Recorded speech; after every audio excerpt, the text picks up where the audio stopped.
Here's another snowstorm blizzard with wind blowing up to 40 kilometers per hour with powdery. We came back at home with this storm in face, visibility somewhat reduced. Look at the accumulation of snow on the ground. Already 5 centimeters has fallen. The blizzard continues raging.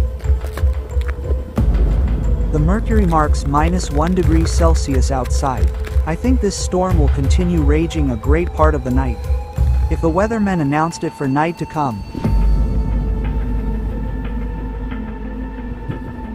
Difficult to believe it, considering that on the video, we almost see nothing.